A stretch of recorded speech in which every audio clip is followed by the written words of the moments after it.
ہم نے نوح کو ان کی قوم کی طرف بھیجا، شعیب کو ان کی قوم کی طرف بھیجا، صالح کو ان کی قوم کی طرف بھیجا۔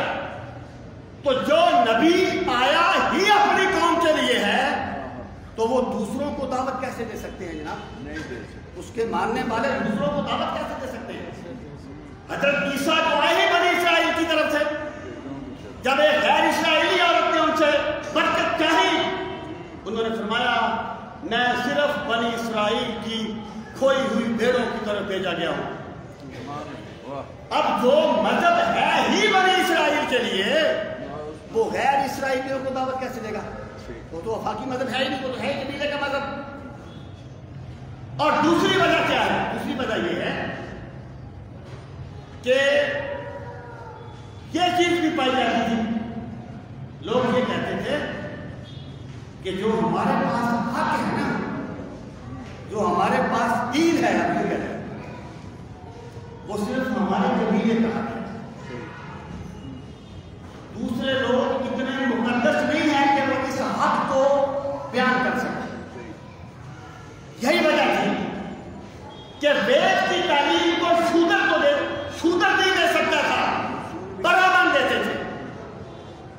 اگر کوئی شودر وید سن بھی لیتا تو وہ اس کے کانوں میں سیدھا پکڑا کے ڈال دیتے تھے۔ وہ کہتے تھے اس حق کی توہین ہو گئی جو مقدس لوگوں کے لیے ہے۔ لوگوں نے تو دین کو بھی قبیلوں میں محدود کر لیا تھا، اور یہ تو میرے رسول عربی کا فیضان ہے کہ فرمایا ان اکرمکم عند اللہ اتقاکم۔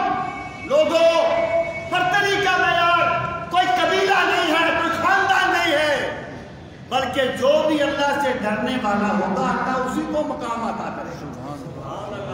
اللہ اسی کو مقام عطا کرے گا کہ دلیرہ خدا ابن بندہ عشق سودی ترک نسب کن جامی، بندہ عشق سودی ترک نسب کن جامی، کہ دلیرہ فلاں ابن فلاں چیزیں لے اے جانی عشق کا بندہ بن جا، یہ نسب کے تفاخر چھوڑ دے۔ اس راستے میں کوئی نہیں پوچھتا کون کس کا بیٹا ہے۔ اللہ اللہ اللہ۔ اگر کرم کے جنگلوں میں اونٹ چرانے والا اویس کرمی اللہ کی محبت میں سرشار ہو جائے تو نبیوں کے امام اپنے صحابہ کو بھیجتے ہیں کہ جانا اویس کرمی کے پاس، انہیں کہنا میری امت کی بخشش کے لیے دعا کریں۔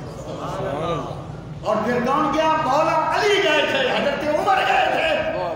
اسلام نے یہ معیار توڑ دیے تھے افضلیت کے۔ اسلام کہتا ہے حق سب کے لیے ہے۔ یہاں اگر حبشہ کا بلال حق کو قبول کر لے تو میرے نبی اسے کعبے کی چھت پہ چڑھانے کا اعزاز، اگر ابو لہب قبول نہ کرے تو اس کا نام گالی بن جاتا ہے۔ تبت یدا ابی لہب وتب، ابو لہب تیرے دونوں ہاتھ ٹوٹ جائیں، کیونکہ اسلام اپنی نیچر کے اعتبار سے آفاقی مذہب ہے۔ اسلام اپنی نیچر کے اعتبار سے ہدایت کو کسی قبیلے میں مخصوص نہیں کرتا، اس لیے ملت اسلامیہ کا فرض منصبی دعوت اللہ رکھا ہے۔ سامع محترم، یہ میں نے ابھی بھی گفتگو کی ہے، کل کا تھوڑا سا کل درس تھوڑا سا مغرب انشاءاللہ العزیز اللہ تعالیٰ کا کرم سامنے آ رہا تو اگلے جمعے پر میں اس بات کو آگے بڑھاؤں گا کہ رسول کریم صلی اللہ علیہ وسلم